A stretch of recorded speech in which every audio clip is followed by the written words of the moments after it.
Your paycheck has a fatal flaw. When you stop working, it stops too. If you don't do this one thing instead, you'll never live an exceptional financial life, and it's not a hard thing to do. Then you can have options and freedom when you're young enough to enjoy it, and this is why it seems like everyone is rich except you. Later, I'll show you why a $150,000 a year investor has more of a future than a surgeon earning $900,000. But first, when I meet a 25-year-old, I soon learn about their job, and I usually find out that they're an employee of some sort, working for somebody else. I ask them this question: have you considered adding scale to your life? That's all that it takes. Let me tell you what I mean, and you might have an epiphany whether you're 25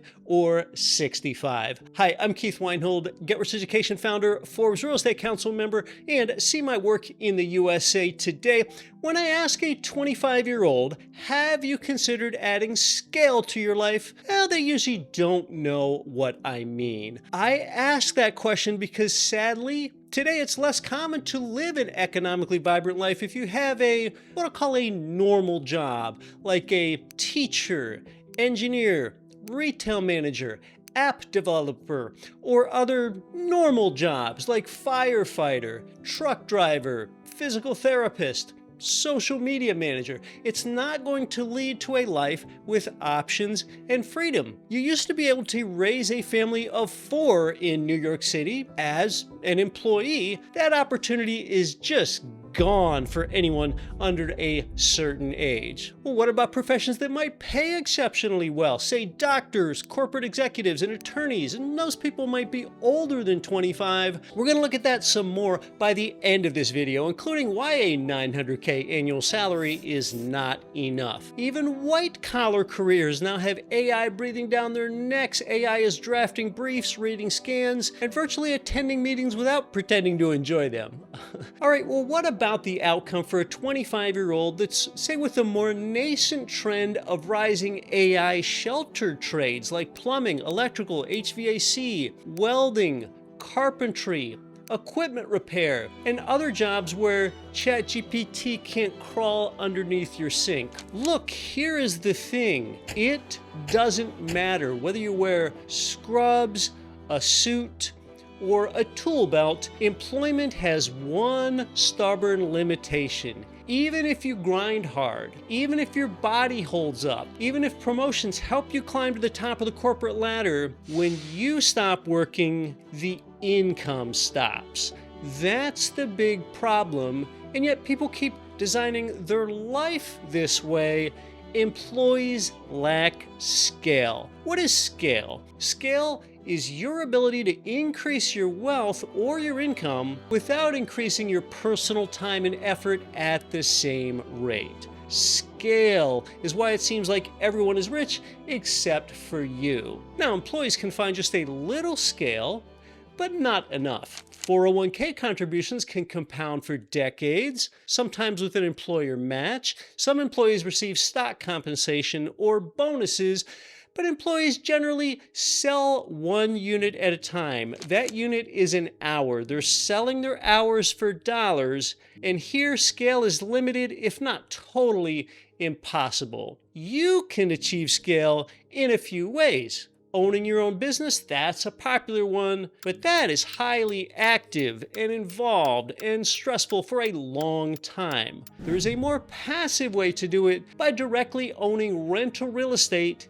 and having someone else manage it. In fact, real estate investors stack several forms of scale at the same time. And remarkably, doing this takes 0 certification, 0 qualification, no license, and no permission slip from the dean. The first way real estate investors have scale is through financial scale, something that you already know so well that we discuss here. Real estate pays 5 ways: leverage appreciation, tenant-funded cash flow, loan amortization, tax benefits on the entire asset, and inflation profiting on the bank's loan. You can watch that 5-part playlist right here. Secondly, as a real estate investor, you have scale through operational leverage. Property managers, leasing agents, contractors, lenders, insurers, and even software. You know, it all allows one investor, you, to control multiple properties. You don't personally collect every rent payment or replace every water heater. Sheesh, that would be a plumbing career with less sleep.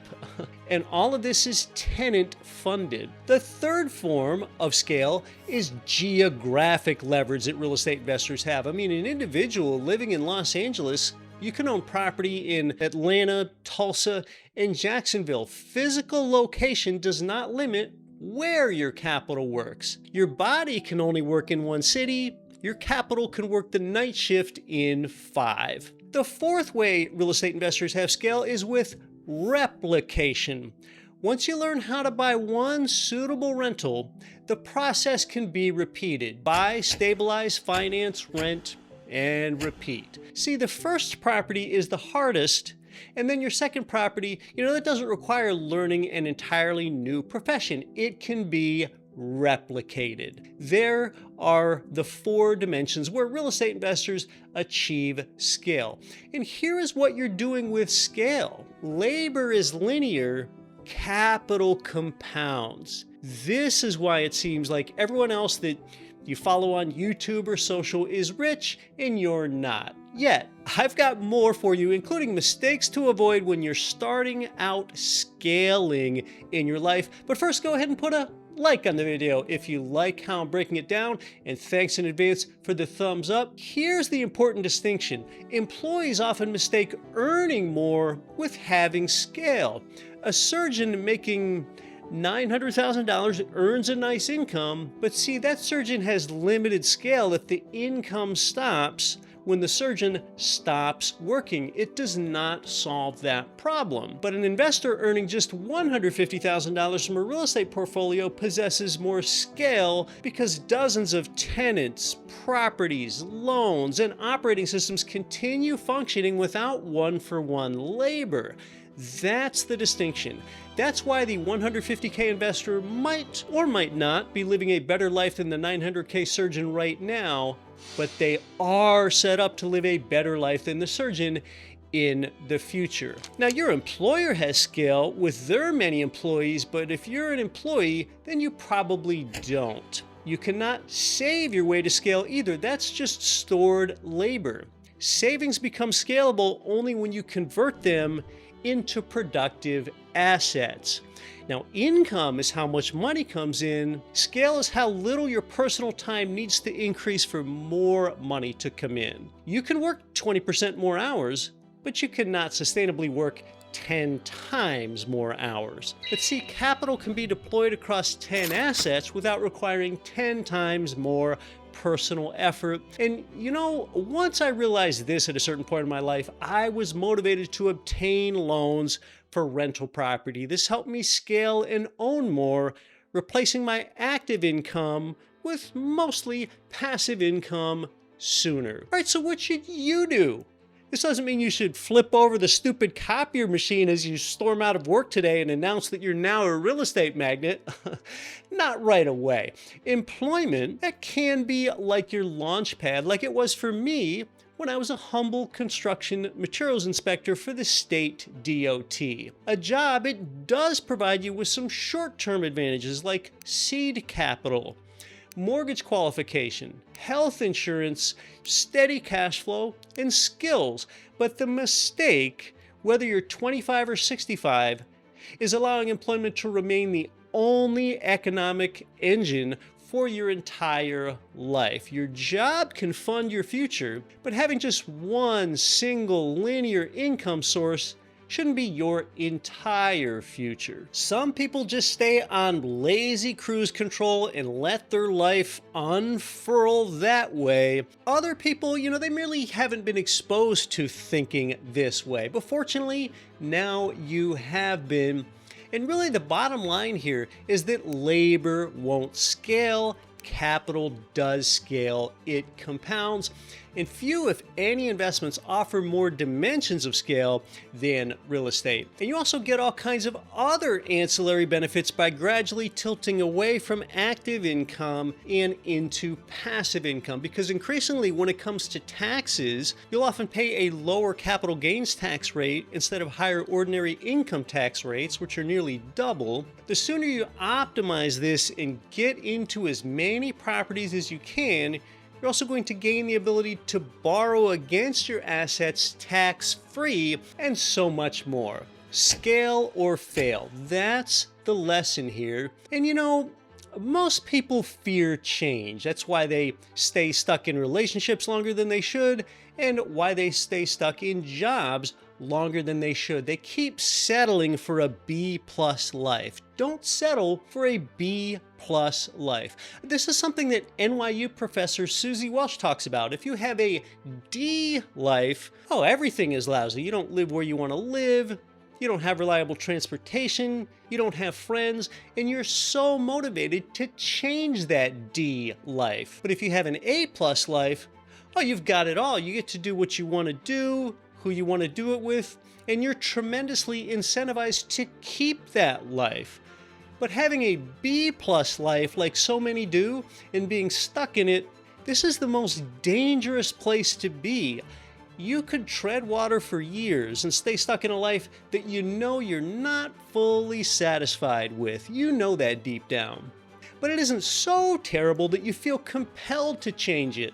So the people that grow wealth know it means that sometimes you've got to give up the good to have the great. And the K-shaped economic divergence is really bringing things to a head. Though you and I might not like the K-shaped divergence over the past few decades, you can see how the share of income that Americans get from invested capital is greater than the share of income that they get from labor. It keeps diverging. Hard work does not pay like it used to. So get scale. Scale is the difference between grasping the financial abundance that's available to move you toward that A+ life or staying stuck on the treadmill, stuck and struggling. Two people living a B+ life, you know, they have the same starting point.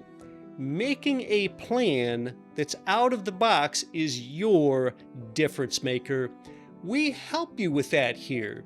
You don't need any qualifications. It can take as little as a 20% down payment on a $200 to $500K rental property. We have access so that you can buy directly from the builders and get a mortgage rate in the 5s. We aren't chasing the next hot thing here. Use strategies that have had some contact with reality, like real estate.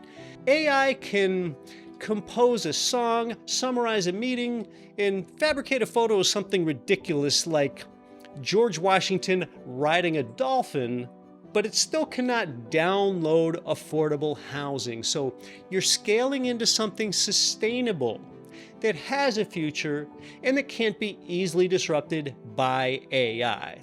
Scale or fail. Stop settling for the B+ life. And the good news is that you have a choice in this. How exactly do you go about creating scale and step-by-step buy an income-producing property, especially if it's your first one?